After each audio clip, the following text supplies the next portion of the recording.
तस्वीरें आपको बता रहे हैं मध्य प्रदेश विधानसभा की कार्रवाई। वित्त मंत्री जगदीश देवड़ा ने बजट पेश किया। ये कुछ बड़ी बातें आपको बजट की बता रहे हैं। लाडली लक्ष्मी योजना के लिए 929 करोड़ रुपए का प्रावधान है। खेल विभाग के लिए 738 करोड़। छिंदवाड़ा विश्वविद्यालय का नाम राजा शंकर शाह रखा गया है। सदन में 3,14,025 करोड़ का बजट पेश किया गया। एक बार फिर से इस 2023-24 के बजट से अमृतकाल की आकांक्षा की जा रही है। मध्य प्रदेश विधानसभा की कार्रवाई जारी है।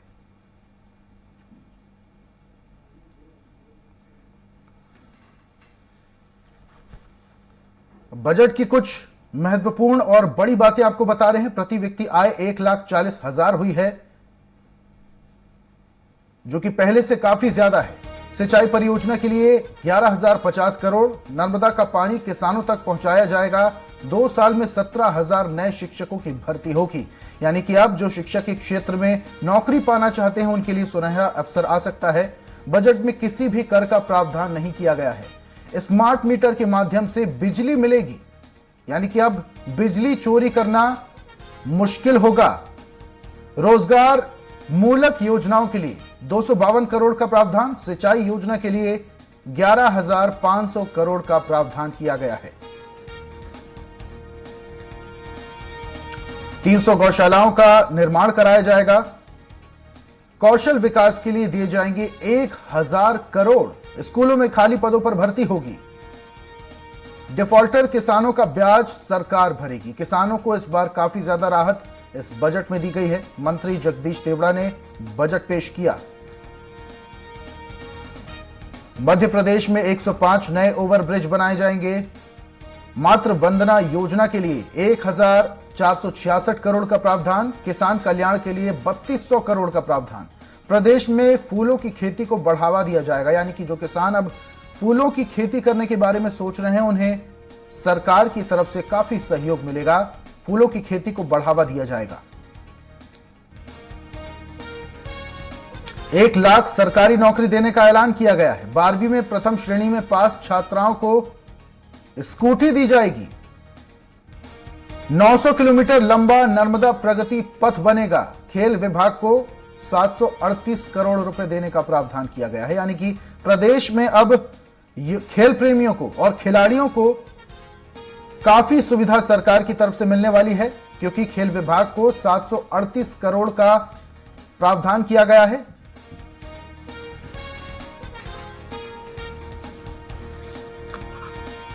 और प्रदेश में अब 1 लाख सरकारी नौकरी देने का ऐलान किया है सरकार ने।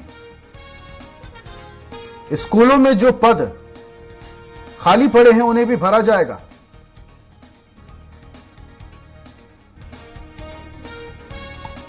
साथ में ही 300 गौशालाओं का निर्माण कराया जाएगा।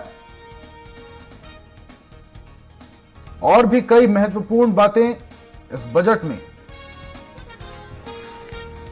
बजट 2023-24 का और आकांक्षा अमृतकाल की। इस बजट से अमृतकाल की आकांक्षा की जा रही है। हालांकि कयास ये लगाए जा रहे हैं कि यह बजट पूरी तरीके से चुनावी बजट होगा और इस बजट में लाडली बहना योजना के लिए अलग से प्रावधान किया गया है।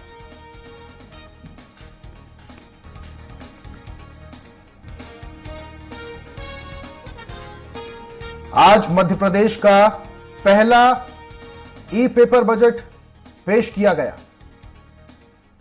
आपको बता दें, बजट से पहले शिवराज कैबिनेट की अहम बैठक विधानसभा में ही आयोजित की गई थी।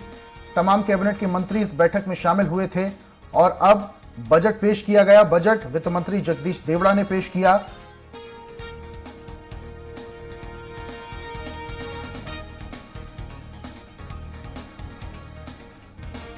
लाडली बहना योजना के लिए अलग से प्रावधान। कन्यादान योजना में 80 करोड़ का प्रावधान किया गया है।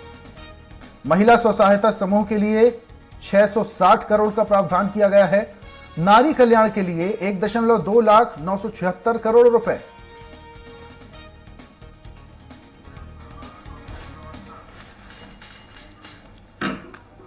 और इस पर ज्यादा जानकारी के लिए कांग्रेस प्रवक्ता धर्मेंद्र शर्मा हमारे साथ लाइव जुड़ चुके हैं, उनसे जरा जानते हैं।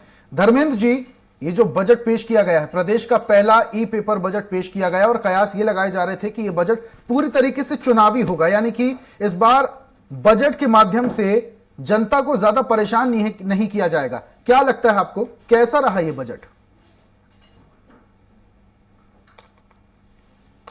अंतरिम बजट एक तरीके से माना जा रहा है, तो स्वाभाविक तौर पर आप और हम समझ सकते हैं कि ये चुनावी बजट है जी। मैं आपका ध्यान इससे पिछले बजट पर आकर्षित कराना चाहूंगा।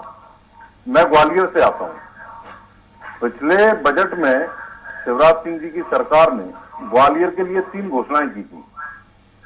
पहली घोषणा थी कि डबरा, भितरवार और चिनौर, क्योंकि यहाँ बहुत अच्छी धान की पैदावार होती है, तो वहां के चावल को जीआई टैग देने की बात की गई थी। क्या हुआ उस जीआई टैग का? शिवराज सिंह चौहान और भाजपा के प्रवक्ता अगर कोई हो तो वो बताएं कि जीआई टैग मिला? अभी तक नहीं मिला। किसान अपने आप को ठगा महसूस कर रहा है। दूसरी घोषणा थी एक्यूवेशन सेंटर बनना था यहाँ के कृषि विश्वविद्यालय में। वो सेंटर बना, पैसा आ गया, आज भी आधा अधूरा, अभी तक उसका उद्घाटन नहीं हुआ और पूरा काम नहीं हो पाया। 32 करोड़ रुपए बजट में सैंक्शन किए गए शिवराज सरकार द्वारा पिछले बजट में। ग्वालियर ग्रामीण की विधानसभा में 14 सड़कें बनानी थी। आप भरोसा करेंगे 14 में से 3 सड़कें बनी है, 2 का काम अभी अधूरा है।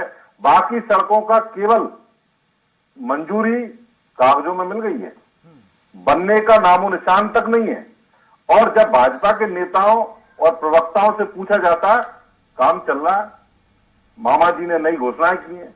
केवल घोषणाएं करना शिवराज सिंह जी का एकमात्र काम रह गया है और इससे पूरे प्रदेश की जनता अपने आप को ठगा महसूस कर रही है।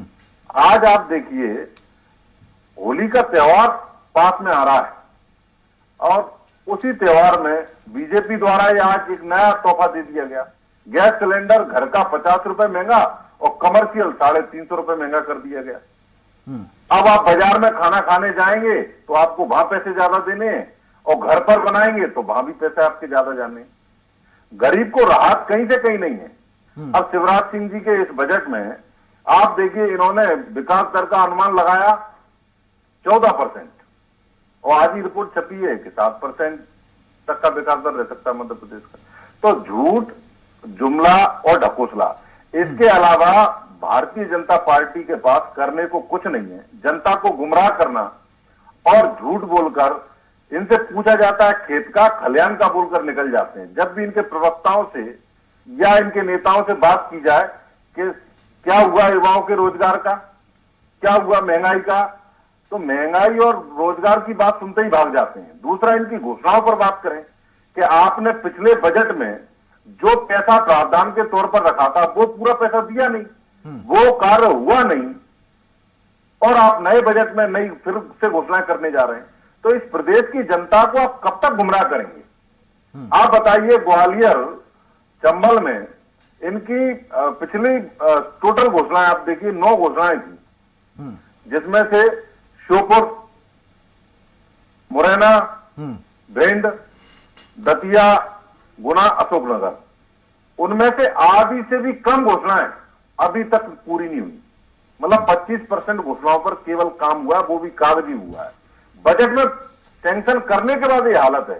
तो बाकी मामा जी जो रोज घोषणाएं करते हैं, उन घोषणाओं को तो आप सोचिए क्या हाल होगा प्रदेश का। इस बार प्रदेश की जनता ने ठान लिया है कि शिवराज सिंह जी की और भाजपा की विदाई तय है। इनको इस प्रदेश से हटाना है, क्योंकि इनके कुशासन से इस प्रदेश की जनता पूर्ण रूप से ठग चुकी है।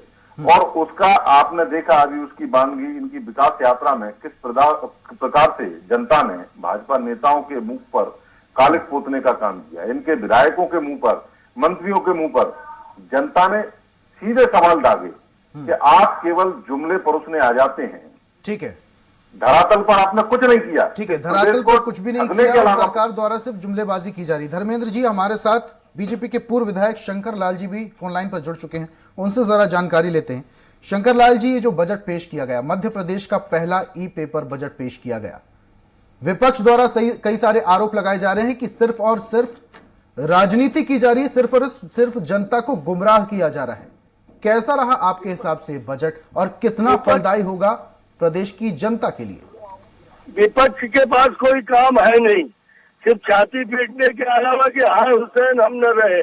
अभी लंबी लंबी बात कर रहे थे, अब सुपर बोले तो बोले, चलनी क्या बोले जिसमें 72 ट्रेन सड़क सड़क अभी चिल्ला के भाषण कर रहे थे। दिग्विजय सिंह की सरकार सड़कों के कारण गई और हमारी सरकार 3 बार सड़क के कारण और सिंचाई के कारण बनी। अभी आपने पूछा मुझसे कि बजट कैसा है, बजट की सराहना हो रही है आर्थिक क्षेत्र में। अभी मैंने तमाम मीडिया में देखा, बजट विकासशील है और गरीबों, वंचितों, महिलाओं, किसानों और बेटियों के लिए, बहनों के लिए समर्पित बजट है। इसमें संबल योजना को भी पैसा बढ़ाया गया है, लाडली बहनी योजना का भी राशि बढ़ाई गई है, लाडली लक्ष्मी 2 फेज की भी राशि बढ़ाई गई है। और इस बजट की सराहना तो अगर अकल हो तो कांग्रेस को भी करनी चाहिए। अभी ये कह रहे थे कि कोई घोषणा, शिवराज जी घोषणा करते हैं। अरे शिवराज जी घोषणा न करेंगे, फिर कह रहे थे कागज में कार्रवाई होती है। इतना सामान्य ज्ञान तो होना चाहिए कि पहले कागज में ही कार्रवाई होती है। तो पूरे मध्य प्रदेश के अंदर सड़कों का जाल अगर किसी ने बिछाया। ले लीजिए जी धर्मेंद्र जी कुछ कह रहे हैं? हेलो, आप मेरा तिवारी जी से एक सवाल ले लीजिए। ठीक है, बिल्कुल बिल्कुल। अरे भैया आप धर्मेंद्र सवाल जी आप पूछ सकते हैं, सीधा सवाल पूछ सकते हैं तिवारी जी से। सवाल फेंकना, मेरे को पूछेंगे मैं उत्तर दूंगा। मैं ये कह रहा हूँ कि अभी ये कह रहे थे कि लाडली लक्ष्मियों का आंकड़ा इनने नहीं पढ़ा, इनने संबंध कितने। तिवारी जी पिछले साल के बजट में, मैं ग्वालियर चंबल से आता हूँ, ग्वालियर के लिए, ग्वालियर में चूंकि डबरा, भितरवार, चिनौर में बहुत अच्छा। अरे हमें एक मोहल्ले का मतलब नहीं है, एक विधानसभा क्षेत्र का। ये बजट है पूरे प्रदेश का और पूरे प्रदेश का चौमुखी विकास। आप बोल रहे हैं चौमुखी विकास आपने तिवारी साहब, आप कीजिएगा, रोक रहा हूँ। तिवारी साहब, बड़े निवेदन के साथ रोक रहा हूँ आपको। आप बोल रहे हैं कि एक मोहल्ले गली से मतलब नहीं है, लेकिन विकास तो इकाई से ही शुरू होगा ना, कहीं ना कहीं से शुरुआत तो करनी होगी, गली मोहल्ले से ही शुरुआत होगी। बातें करने के अलावा कुछ है नहीं। अरे जीएसटी टैक्स की घोषणा करी थी या नहीं करी थी, आप बताइए। पिछले बजट में शिवराज सरकार ने जीआई टैक्स देने की बात कही थी या नहीं कही थी? 25 दिन यात्रा में न कहीं काली पोती आप बताइए, कुछ जीआई जगह टैक्स देने की बात कही थी ना? कांग्रेसियों ने प्रायोजित विरोध किया है। क्या किसानों को जीआई टैक्स मिला? तिवारी साहब आऊंगा आपके पास वापस। पिछले बजट में तिवारी साहब आऊंगा आपके पास वापस से। तिवारी साहब सुन लेते हैं धर्मेंद्र जी क्या कह रहे हैं।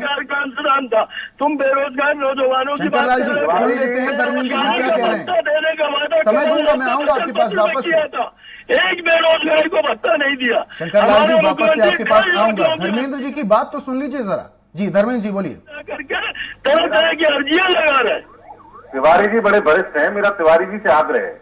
पिछले बजट में, ये मैंने नहीं कहा कि नहीं दिया, पिछले बजट में शिवराज सरकार ने घोषणा की थी 32 करोड़ रुपए की नई सड़कें बननी थी 14। सुनिए तो तिवारी जी, ये डिबेट में एंकर कराता है, आप मेरे से सीधे सवाल न पूछे, एंकर से पूछे जब आपको नंबर। तिवारी साहब सुन लेते हैं ना धर्मेंद्र जी क्या कह रहे हैं। बात तो सुनिए, आपके पास वापस से आऊंगा, बोलने का मौका दूंगा। धर्मेंद्र जी बोलिए। मेरा भी सवाल है कि कितने बेरोजगारों को भत्ता दिया, कितने बेरोजगारों को भत्ता दिया? तो इनको चुप करा दीजिए वरना मैं। ठीक है ना। अब तिवारी साहब आप ही बोल रहे हैं कि सवाल का, तिवारी साहब आप ही बोल रहे हैं सवाल करने का काम एंकर का है और सवाल करने का काम मुझे करने दीजिए ना। मैं धर्मेंद्र जी से पूछ लेता हूँ ना, सुन ले पूरी बात सुन ले उनकी। जी धर्मेंद्र जी बोलिए। ये चुप न करा, मैं 20 महीना जेल में रहा हूँ, लोकतंत्र की जब हत्या की थी कांग्रेसियों ने। ठीक है तिवारी साहब सुन लेते हैं। धर्मेंद्र जी बोलिए।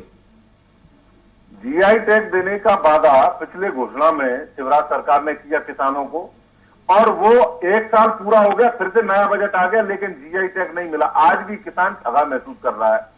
ग्वालियर के कृषि विश्वविद्यालय में एक्यूवेशन सेंटर बनाने की घोषणा पिछले बजट में की, पिछले बजट में की।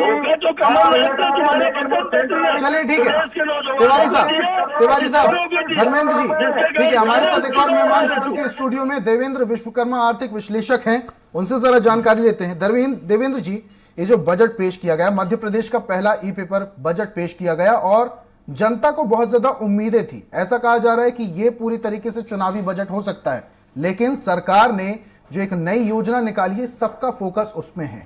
लाडली बहना योजना, इसके लिए अलग से प्रावधान किया गया। क्या प्रदेश की आधी आबादी का विकास इस योजना के माध्यम से होगा? और आपकी नजर में कैसा रहा इस बार का बजट? देखिए, बीमारू मध्य प्रदेश से हम आगे बढ़े हैं, विकासशील मध्य प्रदेश से हम आगे बढ़े हैं, और अब विकसित मध्य प्रदेश की बात हो रही है। आप अगर योजना में देखें तो गरीब कल्याण की बात की गई है, महिलाओं की बात की गई है, युवाओं की बात की गई है, राष्ट्रीय शिक्षा नीति की बात की गई है, पीएम आवास की बात की गई है, मनरेगा की बात की गई है। निश्चित रूप से मध्य प्रदेश के विकास की योजनाएं मध्य प्रदेश के आर्थिक और सामाजिक विकास को मजबूत करेंगी, लेकिन इन योजनाओं के लिए बजट कहां से आएगा, ये एक चिंता का विषय है, क्योंकि हम पहले से हमारी आर्थिक स्थिति ठीक नहीं है। लेकिन जब हम विकसित की बात करते हैं तो हमको खर्च अधिक करना पड़ता है। फॉर एग्जाम्पल आप देखिए, भोपाल से इंदौर की रोड बनी, उज्जैन की रोड बनी, महाकाल मंदिर का डेवलपमेंट हुआ, तो अब टूरिज्म के माध्यम से पैसा आएगा। तो हम पैसा लगा रहे हैं और उस पैसा से पैसा आएगा। मुझे लगता है ये बजट बहुत अच्छा बजट है। आम व्यक्ति पे कोई टैक्स नहीं लिया गया है। महिलाओं के विकास के लिए स्वयं सहायता समूह के माध्यम से, जननी सुरक्षा योजनाओं के माध्यम से, उनको लोन देने के माध्यम से अच्छा काम किया गया है। युवाओं के स्किल डेवलपमेंट की बात की गई है। 1 लाख नौकरी देने की बात की गई है। नौकरी कब देंगे एक विषय है, लेकिन मुझे लगता है कि आशावादी बजट है। देवेंद्र साहब, अगर नौकरी की बात की जाए, बेरोजगारों की अगर बात की जाए, तो पिछली बार भी ऐसी कुछ घोषणाएं की गई थी और लाखों नौकरी निकालने का प्रावधान भी किया गया था, लेकिन जमीनी स्तर पर हकीकत कुछ और ही है। अगर रजिस्ट्रेशन की मैं बात करूं, बेरोजगारी रजिस्ट्रेशन के दौरान 21 लोगों को मात्र नौकरी मिली है। बहुत छोटा आंकड़ा है और कहीं ना कहीं प्रदेश में बेरोजगारी दर बढ़ती जा रही है। जब ये प्रवासी मजदूर होते हैं, भारतीय मजदूर होते हैं, जब ये सम्मेलन बड़े बड़े होते हैं, ग्लोबल इन्वेस्टर समिट की मैं बात करूं, ऐसे में उम्मीदें तो युवाओं को बहुत ज्यादा बंध जाती है, लेकिन एक लंबा वक्त निकल जाता है फॉर्म भरते भरते, परीक्षा की तैयारी करते करते, और वो वक्त कभी खत्म ही नहीं होता। बिल्कुल ठीक बोल रहे हैं, मैं आपकी इस बात का स्वागत करूंगा, लेकिन कोशिश करने वालों की हार नहीं होती। देखिए, जनसंख्या बढ़ रही है, भारत युवा भारत और मध्य प्रदेश युवा मध्य प्रदेश बन रहा है। बिल्कुल उनको रोजगार चाहिए। गवर्नमेंट रोजगार केवल गवर्नमेंट सेक्टर में ही नहीं दे सकती, इसलिए स्किल डेवलपमेंट के माध्यम से, प्राइवेट सेक्टर के माध्यम से, और जो मध्य प्रदेश में जो उद्योग, जो स्किल डेवलपमेंट हो रहा है, जो छोटे छोटे उद्योग आ रहे हैं, जो एमएसएमई के माध्यम से रोजगार मिल रहा है। देखिए, पूरे मध्य प्रदेश में आप देखेंगे कहीं भूख से कोई नहीं मर रहा है। पूरे मध्य प्रदेश में कोई जन आंदोलन नहीं हो रहा है रोजगार के लिए। युवा पढ़ के निकल रहा है, वो रोजगार मांग रहा है, नहीं मिल रहा, वो स्वयं का व्यवसाय कर रहा है। मैं बिल्कुल मानता हूं कि बेरोजगारी की समस्या है, मैं बिल्कुल मानता हूं कि महंगाई की समस्या है। ये समस्या का समाधान धीरे धीरे होने वाला है। हमको पॉजिटिव सोच के तहत आगे बढ़ना पड़ेगा।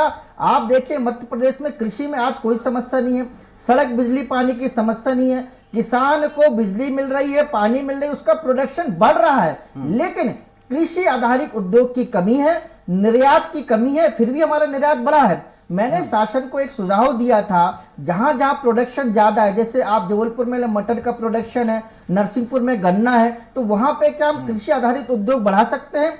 उद्योग बढ़ने से वहां के लोगों को रोजगार मिलेगा, हम उस प्रोडक्ट का निर्यात करेंगे और निर्यात से मध्य प्रदेश की आर्थिक और सामाजिक स्थिति मजबूत होगी। इस बजट में प्रयास करने की कोशिश की गई है। देखिए, चुनौती ज्यादा है, उस चुनौतियों का समाधान करने की कोशिश इस बजट में की गई। मुझे लगता है जो 30 लाख नए युवा वोटर बने हुए हैं, सरकार ने उनको साधने की कोशिश की है। उनको एजुकेशन के माध्यम से, उसके स्किल डेवलपमेंट के माध्यम से 50% जो मध्य प्रदेश की महिला वोटर में, मैं देखिए बिल्कुल चुनावी बजट है, मैं मानता हूं। और कोई भी सरकार हो, कोई भी अच्छा व्यक्ति हो, कब किस गेंद पे 4 मारना है, कब किस गेंद में 6 मारना है, उसको एक करना ही पड़ेगा। इसलिए इस बजट में देखिए कोई भी टैक्स का बोझ नहीं दिया गया है। मुझे लगता है रियल एस्टेट की ओर सरकार को ध्यान देना था। जो हाउस लोन है उस ओर सरकार को ध्यान देना, तो उसको कम करना था। रियल एस्टेट में बहुत एम्प्लॉयमेंट है। देखने वाली बात है कि जो योजनाएं निकाली गई हैं, इसका असर जनता तक किस तरीके से पड़ता है। कांग्रेस प्रवक्ता भी हमारे साथ जुड़े हुए हैं, धर्मेंद्र जी, जरा उनसे बातचीत करते हैं। धर्मेंद्र जी, बजट में सब कुछ अच्छा ही अच्छा है। मध्य प्रदेश की आर्थिक स्थिति पहले से ज्यादा मजबूत हुई है, 16% की बढ़ोतरी दर्ज की गई है, सब कुछ अच्छा है, फिर भी आपको सवाल जवाब करना है और सदन में हंगामा करना है, जैसा कि पिछले बजट में किया था। मैं बड़ी विनम्रता से मैं अपने साथी से पूछना चाहूंगा कि पिछले साल जब बजट आया था तब प्रदेश के प्रत्येक नागरिक पर 24,000 का, प्रत्येक प्रदेश के व्यक्ति पर 24,000 का कर्जा था। एक साल में वो बढ़कर लगभग 50,000 होने पर जा रहा है। मतलब आप देखिए 500 करोड़ रुपए प्रतिदिन मध्य प्रदेश की सरकार कर्जा ले रही है। अभी 3,000 करोड़ रुपए कर्जा लेने का सरकार ने बोला है। लगातार कर्जे में प्रदेश डूबता जा रहा है और आप कह रहे हैं कि साहब हम बहुत अच्छा बजट ले आए। अच्छा, इन्होंने कहा कि निरंतर प्रयास करते रहना चाहिए अच्छे के लिए। अभी एक मित्र जो बोल रहे थे देवेंद्र जी, मैं उनको सुन रहा था। अच्छी बात है, बिल्कुल सारी सरकारों का काम ही ये है कि हम बेहतर से बेहतर कैसे करें और प्रदेश या देश की जनता का अच्छा कैसे हो, उसके लिए हमको निरंतर काम करना होता है। लेकिन आप मुझे बताइए, 18 साल हो गए शिवराज सिंह जी को मुख्यमंत्री बने हुए, कब तक प्रयास करेंगे साहब? अब तो डिलीवरी देने का टाइम था आपका। आपने क्या किया? डिलीवरी देने के नाम पर केवल और केवल घोषणा है। मैंने अभी इनके पूर्व विधायक तिवारी जी से पूछा कि पिछले बजट में 32 करोड़ रुपए घोषणा में आपने हमको पिछले बजट में दिए थे। ग्वालियर में नई सड़कें बननी थी 32 करोड़ की, 14 सड़कों का उसमें स्वीकृति थी, उनमें से केवल 3 सड़कें बनी है। तो ये क्या है? आपने बोला था पिछले बजट में कि ग्वालियर में एक्यूवेशन सेंटर बनेगा, कृषि विश्वविद्यालय में, जिससे कृषि के नए साधन और अच्छी फसल कैसे हो, इसको हम किसानों को लाभ देंगे। क्या हुआ? वो सेंटर बना नहीं। आपने वादा किया था कि ग्वालियर चंबल के किसानों में को हम जो अच्छा गेहूं धान होती है, अच्छा चावल होता है, उनको जीआई टैग देंगे, जिससे उनको फसलों का दाम अच्छा मिले। वो आपने दिया नहीं।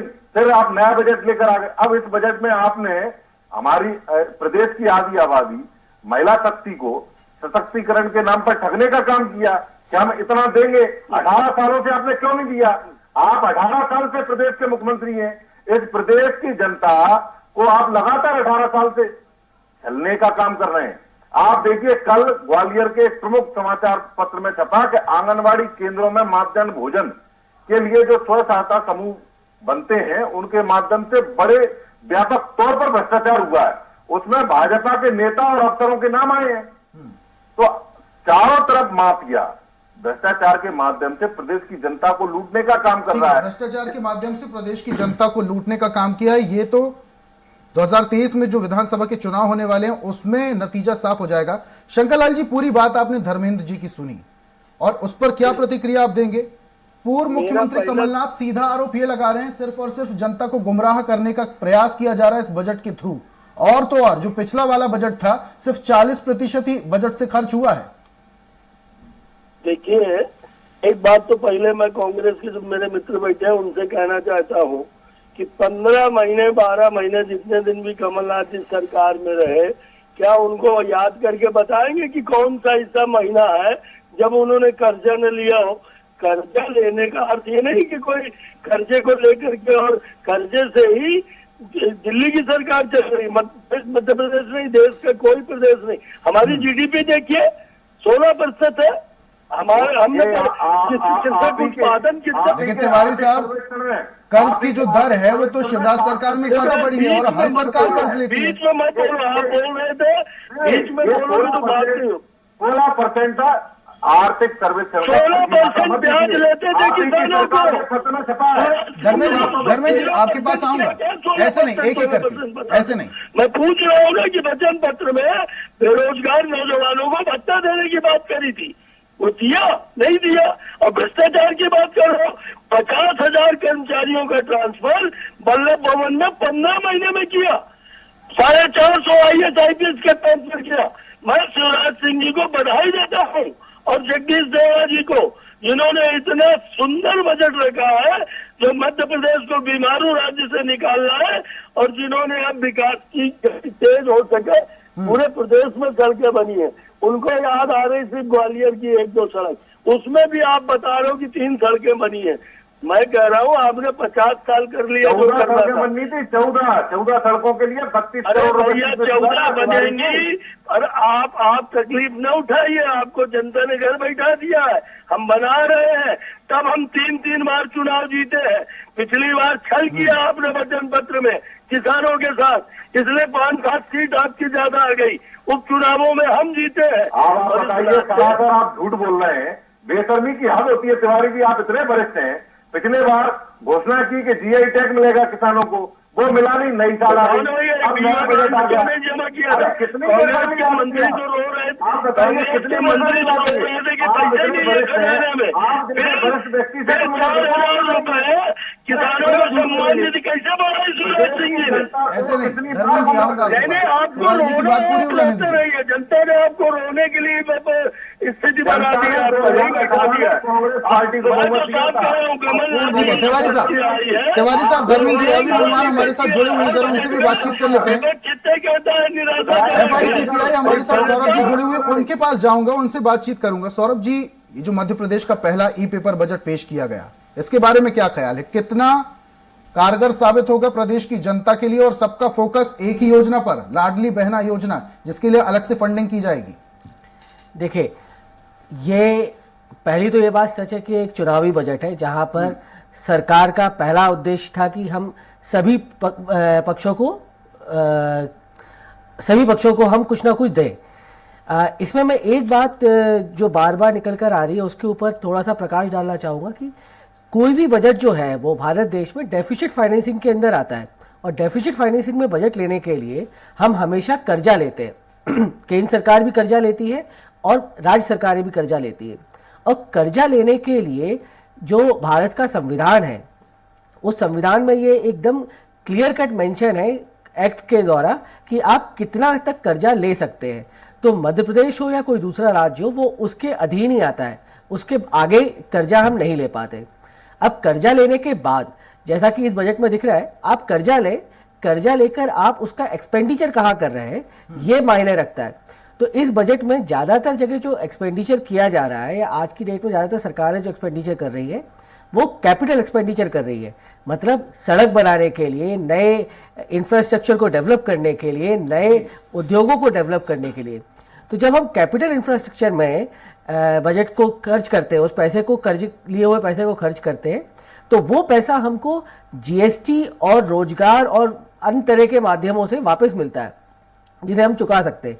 लेकिन अगर हम यही पैसा लेकर ऐसी योजनाओं में खर्च करेंगे जहां पर वो रेवेन्यू एक्सपेंडिचर है, जहां पर हम तनख्वाह देने के लिए या हम किसी को सब्सिडी देने के लिए या ऐसे बेनिफिट देने के लिए जिससे हमको सीधा फायदा नहीं मिलेगा, तो ऐसी जगह पर सब खर्च करते हैं, तो हमारे पास जो GST कलेक्ट हो रहा है या जो दूसरी तरीके से पैसा हमारे पास वापस आ रहा है, जिसको इकोनॉमिक्स का विशेष सर्किल बोलते हैं, उस सर्किल के अंदर वो पैसा कभी सरकार के पास आ नहीं पाता। तो खतरनाक कर्ज वो है जो हम नॉन कैपिटल इंफ्रास्ट्रक्चर में खर्च कर रहे हैं। अब यहाँ पर इस बार जो बजट आया है, इस बजट में दोनों जगह पैसा खर्च किया गया है, क्योंकि चुनावी बजट है इसलिए कैपिटल के अलावा भी जो चीज़ें हैं। लेकिन अगर आप इसका रेशियो देखें तो करीब करीब 70 से 80% का जो बजट है वो कैपिटल एक्सपेंडिचर में जा रहा है। जैसे लोगों के लिए, महिलाओं के स्वरोजगार को बढ़ाने के लिए बहुत सारी योजनाओं में इन्होंने मद दिया हुआ है, प्रावधान करे हुए हैं। दूसरा जो इसमें है वो ऐसी योजना है, देखिए एक और चीज़ होती है कि अगर आप महिलाओं को पैसा देते हैं तो वो पैसा इकोनॉमी में वापस आता है, और इकोनॉमी में जब वो पैसा वापस आता है तो उससे हमारे दूसरे जो रोजगार है, जो व्यवसायी बंधु हैं, वो जो काम कर रहे हैं, उसमें भी हमारे को फायदा होता है। तो सरकार को इस महंगाई के समय में ये पैसा डालना ही है, और ये एक तरीके से देखा जाए तो संतुलित बजट है। अगर आप अंतर्राष्ट्रीय स्तर पर देखें तो इसमें एक आपको, हम सबको देखना चाहिए कि भारत जी आगे की चर्चा अपन जारी रखेंगे, लेकिन इससे पहले सीधा आपको हल्द्वानी ले चलते